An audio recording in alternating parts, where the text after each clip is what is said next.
Vriende, wat 'n voorreg om weer saam met u te kan wees rondom die woord van die Here. Ons is vanmôre by ons derde boodskap wat handel oor verhoudingsprobleme en Bybelse oplossings daarvoor. Nou, ons wil net vir u 'n kort oorsig gee wat ons alreeds met mekaar hanteer het. Ons het vir u gesê dat die Here die man en die vrou van die begin gemaak het. Soos u wil weet wat die begin van tyd is, lees daar uit Matteus 19 vers 4 dat die Here sê hy het hulle van die begin af geskape man en vrou. Ons lees daarvan Genesis 1 en Genesis 2 waar die Here vir Adam en Eva geskaap het. Hulle was volmaak sondeloos geskape in hierdie perfekte tuin van Eden en in perfekte verhouding met die Here. Ons weet van die sondeval wat plaasgevind het, Genesis 3, en dan ook die eerste moord wat plaasgevind het, Genesis 4, toe Kain vir Abel doodgemaak het. Ek het vir u gesê dat die groot probleem in verhoudinge vandag is die sondeprobleem. En vriende, niemand van ons is gevrywaar van die sondeprobleem nie. Ons almal word sondaars gebore, of ons dit wil erken, of ons dit wil glo, of ons daarmee saamstem, dis irrelevant. Die Bybel sê vir ons, die God wat ons geskaap het ons volmaak geskape, en deur ons sonde het ons dan in hierdie boosheid verval, en dit kom baie duidelik na vore in ons verhoudinge met mense. Ek het vir u gister die 3 A's genoem in verhoudingsprobleme. Die eerste A was die gedagte van anonimiteit. Ons het gekyk na die gedagte van amoraliteit en dan ook die gedagte van alienasie. En het ek vir u gesê, vriende, dat ons vanmôre gaan kyk na die oplossings vir hierdie 3 probleme of hierdie 3 A's in gebroke verhoudinge. En kom ons doen 'n kort gebed saam, dan kom ons by die antwoorde uit. En dan werk ons so 'n bietjie deur hierdie verhoudingsreeks en ons kyk bietjie wat se kosbare Bybelse oplossings die Here vir ons as mens dan in gedagte het. Hemelvader, dankie vir u woord. Dankie dat u bemoeienis maak met die mense, dat u ons nie net as wese agtergelaat het nie, maar ook u gees aan ons gegee het. Ons besef en verstaan, Here, dat ons in 'n gebroke wêreld onsself bevind, maar dat u, Here, u gees gegee het in u woord, om vir ons te wys waar ons verandering kan aanbring en hoe ons u kan verhoog en verheerlik. Daarom bid ek dat u vir my wysheid sal gee in die oordra van u woord, hulle wat moet luister, 'n verstaan sal gee van u woord en bo alles, dat u uself sal verhoog en dat ons verhoudinge sal herstel in so 'n mate dat ander kan sien dat Christus 'n groot werk in ons lewens gedoen het. Verheerlik u self nou en ons bid dit met soveel dankseggings. Amen. Nou vriende, gister het ons gekyk na die 3 A's van gebroke verhoudinge en ons het vir u gesê die eerste ene is die gedagte van anonimiteit, wat eintlik maar beteken dat die mens identiteitloos is. Want u sien, sonder die Here Jesus Christus is 'n mens sonder identiteit. Ek het vir u gesê daar is baie vrae wat mense vra. Waar pas ek in die samelewing en waarheen is ek op pad en wat is die doel van verhoudinge en al hierdie dinge. Mense bly worstel met vrae. Wat is die oplossing vir anonimiteit? En ag, die antwoord is baie eenvoudig en voor die hand liggend, is wedergeboorte.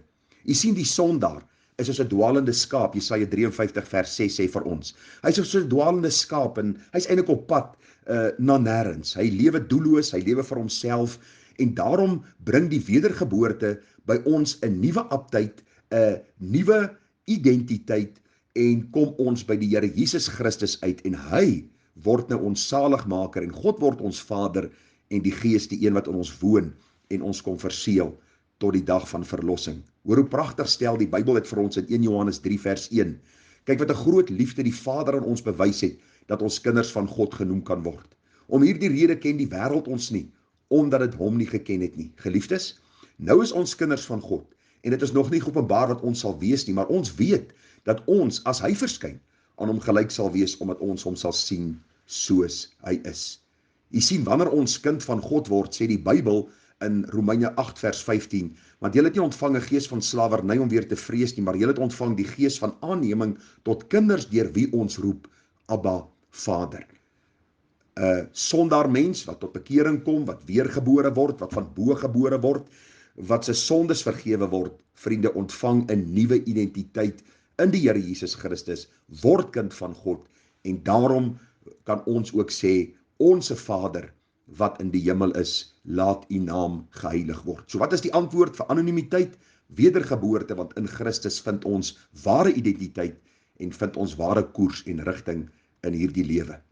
Dan die tweede gedagte, die gedagte van amoraliteit. U sien vriende, wedergeboorte bring nie ons net in 'n nuwe verhouding met God nie. Dit verander nie net ons identiteit nie, maar God se woord word nou ons standaard. So met ander woorde, die antwoord vir amoraliteit is dat God se woord word nou ons standaard. U sal onthou ons vir u gister gesê dat sondaars lewe soos hulle wil en hulle het elkeen eintlik hulle eie standaard. Hulle het geen absolute waarheid in hulle optredes meet nie. Daarom sal die een perverse sondes doen en hy sal homself regverdig, terwyl die ander sondaar hom sal veroordeel. Maar as ons 'n Bybelse standaard het van hoe ons moet lewe, dan het ons 'n goeie riglyn en verstaan ons ook dat hierdie moraliteit word gevind in my verhouding wat ek het met God deur Christus. Christus was die voorbeeld van heilige lewe en deur die navolging van Christus vanuit die waarhede in sy woord leer ek om ook dan moreel en sedelik rein te lewe. Daarom sê Romeine 6 vers 13 vir ons, en moenie julle lede stel tot beskikking van die sonde as werktuie van ongeregtigheid nie, maar stel julle self tot beskikking van God as mense wat uit die dode lewend geword het en julle lede as werktuie van geregtigheid in die diens van God. Vers 19, ek spreek menslikerwys ter wille van die swakheid van julle vlees, want net soos julle lede diensbaar gestel het aan die onreinheid en wetteloosheid om wetteloos te wees, so moet julle nou julle lede diensbaar stel aan die geregtigheid tot heiligmaking. Wat is die oplossing vir immoraliteit? Is dat ons as weergebore mense wat 'n nuwe identiteit in Christus ontvang het, nou die woord sal lees, die standaard sal sien en ons lewens daarvolgens sal inrig. Die derde A in verhoudingsprobleme en die oplossing daarvoor is die gedagte van alienasie. Ek het vir u gesê, vriende, by die gedagte van alienasie is dat mense vir hulle self lewe. It's me, myself and I. By die wedergeboorte ontvang ek 'n nuwe identiteit. Ek ontvang nou God se woord as die riglyn en standaard vir my lewe en ewe skielik raak ek deel van God se familie. Dis nie meer ek en myself nie. Dit gaan nie oor ek moet myself lief hê met my hele hart, met my hele siel en met al my krag nie. Maar nou begin my verwysingsraamwerk skuif van myself na die God wat my gered het en dan ook om my naaste lief te hê soos myself. Daarom sê die Bybel vir ons in Filippense 2 vers 3, moenie iets doen uit selfsug of uit ydelle eer nie, maar in nederigheid moet die een die ander hoër ag as homself. Julle moet nie elkeen na sy eie belange omsien nie, maar elkeen ook na die ander sin. Want hierdie gesindheid moet in julle wees wat ook in Christus Jesus was. Luister vriende, die Here het nie nodig gehad om na hierdie aarde te kom om vir sondaars te sterf nie. Hy was nie so alleen in die hemel dat hy tog so bietjie toenadering gesoek het tot die mens en hulle kom koop het met sy bloed nie. Dis verseker nie wat Christus kom doen het nie. Hy was genadig en barmhartig. Die Bybel sê in Filippense 2 dat hy die luisterryke hemel verlaat het. Hy het homself ontledig. Hy het die gestalte van 'n diensknegt kom aanneem. Hy het aan die kruis kom sterf sodat ons met God die Vader versoen kan word deur Jesus die offer en verseël word deur die Heilige Gees. En ek wil vir u sê, as u en ek in ons verhoudings net hierdie 3 verse van Filippense 2 vers 3 tot 5 gaan begin uitleef, sal ons 'n drastiese, duidelike, sigbare veranderinge in ons verhoudinge sien. Moenie iets doen uit selfsug of uit ydelle eer nie. Begin dit vandag toepas en u gaan al reeds 'n verandering in jou lewe en in jou verhoudinge sien. Die Bybel sê, wat moet ek eerder doen? In nederigheid moet ek die een die ander hoër ag as myself. Hou op jou vrou kritiseer oor alles wat sy doen. Mevrou, hou op jou man kritiseer oor alles wat hy doen. Jou kinders ophou kritiseer. Hou op om ander mense heeltyd te kritiseer. Kom by hierdie punt van nederigheid, want die Bybel sê dat God weerstaan die hoogmoediges, maar aan die nederiges skenk hy sy genade. Vers 4 van Filippense 2, julle moet nie elkeen na sy eie belange omsien nie. Die lewe draai nie om my en jou nie. Ek en jy is nie in die middelpunt van hierdie heelal nie. Ons is eenvoudige skepsele, ons is stof en ons sal tot stof terugkeer.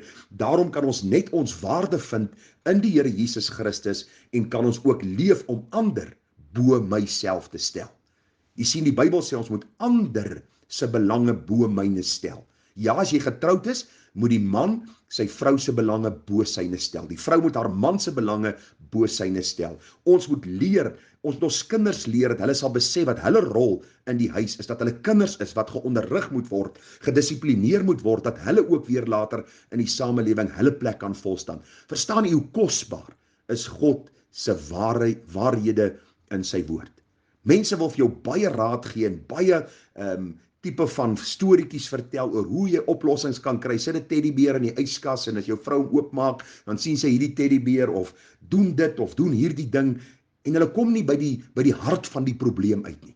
Ons is sondaars gebore en ons te bonatuurlike ingrype van God nodig in ons siele sodat hy ons kan red en dan ook ons identiteit kan verander van dwaalende skape na kinders van God, dat hy ons moraliteit kan verander van immoreel na moreel en dan kan lewe om die Here te verheerlik volgens die standaard van Christus, en dan ook dat ons nie net selfgesentreerd sal lewe nie, maar juis met die doel om God te verheerlik, hom lief te hê en ander lief te hê soos myself.